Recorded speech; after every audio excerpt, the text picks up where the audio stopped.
त हेलो साथीहरू, म तपाईहरुलाई आज हनीगेनबाट कसरी इन्कम गर्ने भन्ने कुरा सिकाउन गइरहेको छु र तपाईहरुले सुरुमा नै अब नयाँ नै हुनुहुन्छ भने पहिलोचोटी साइन अप गर्दै हुनुहुन्छ भने $5 तपाईहरुले गिफ्ट पाउनुहुन्छ। सर्वप्रथम यहाँ रेजिस्टर गरौँ। रेजिस्टर गरेपछि तपाईहरु अब गुगल एकाउन्टबाट डाइरेक्ट लगइन पनि गर्न सक्नुहुन्छ र फेसबुकबाट पनि गर्न सक्नुहुन्छ यहाँ र इमेलबाट पनि छ हैन। म डाइरेक्टै गुगलबाटै गर्छु। ओके, कन्फर्म गरौँ।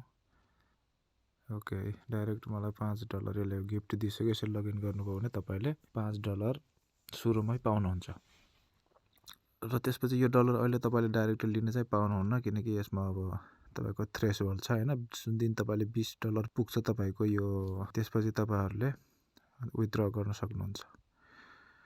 र विथड्रको लागि चाहिँ जुन दिन यो $20 पुग्छ त्यो दिन म तपाईहरुलाई अर्को भिडियो बनाएर ल्याउने छु। आज भने चाहिँ तपाईहरुले यसरी नै यो हनीगेनबाट लगइन गरेर डाइरेक्टै नयाँ हुनुहुन्छ भने $5 तपाईहरुले गिफ्ट पाउनुहुन्छ र त्यसैगरी तपाईसँग अब वाइफाई छ भनेपछि यसले तपाईको वाइफाई को डेटा कलेक्ट गरेर डेली बेसिसमा तपाईलाई यसरी यसले पैसा तपाईले अर्न गर्नुहुन्छ र जुन दिन तपाईले 20 पुर्याउनुहुन्छ त्यो दिन तपाईलाई यसले पैसा झिक्न अप्सन दिन्छ। अब पहिला मसँग चाहिँ एप छैन। अब पहिलोचोटी तपाईले लगइन गर्नुभयो भने चाहिँ जस्तै $5 गिफ्ट पाउनुहुन्छ। त्यसपछि तपाईले डाउनलोड गर्नुहोस् एप हैन। यसमा टर्म्स कन्डिसन्स गर्नुहोस्। यसलाई अलाउ चाहिँ दिनुपर्छ, किनकि यसले तपाईको वाइफाई को डेटा कलेक्ट गरेर लिने भयो भने यसले यसमा चाहिँ तपाईहरुले अलाउ गर्नुपर्ने हुन्छ। त्यसरी नेक्स्ट गर्दै जानुहोस् हैन। अब युज मोबाइल डेटा भनेको छ यसमा आयो हैन। यसमा चाहिँ अब तपाईहरुसँग अब अनलिमिटेड डेटाहरु छ भनेपछि चाहिँ तपाईहरुले यस गर्नुहोस्, नत्र अब लिमिटमा चाहिँ डेटा छ भने त यसमा अब नो गर्दा हुन्छ। अब बेसिकली यो चाहिँ तपाईको जसको वाइफाई छ, वाइफाई को लागि चाहिँ एकदम बेटर हुन्छ। वाइफाई को लागि चाहिँ अनलिमिटेड वाइफाईहरु हुन्छ। खेर गइरहेको डाटाहरु चाहिँ यसले कलेक्ट गरेर लिने हो। अब तपाईसँग मोबाइल डेटा पनि अनलिमिटेड छ भने त यस गर्न सक्नुहुन्छ।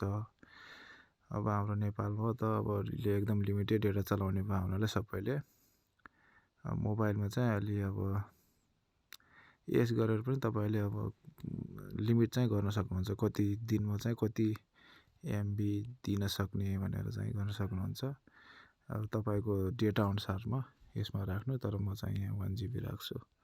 तपाईको चाहिँ अब एमबी पनि राख्न सक्नुहुन्छ। यहाँ जीबी को ठाउँमा एमबी राखेर दिनमा कति एमबी, 100 एमबी, 50 एमबी कति दिन सकिन्छ त्यसरी गरेर अब तपाई त्यसरी नै लिन सकिन्छ।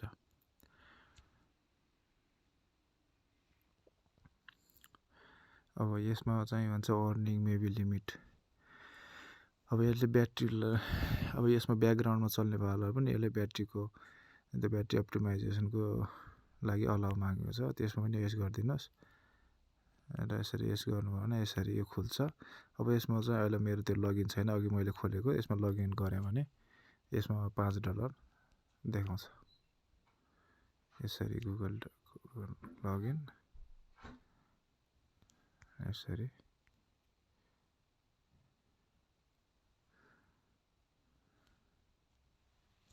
ओके आइसक्यो मेरो $5। अब मैले अब जुन दिन म यो $20 पुग्छ मेरो थ्रेसहोल्ड गर्छ, त्यसपछि यसले मलाई विथड्र गर्नुहुन्छ।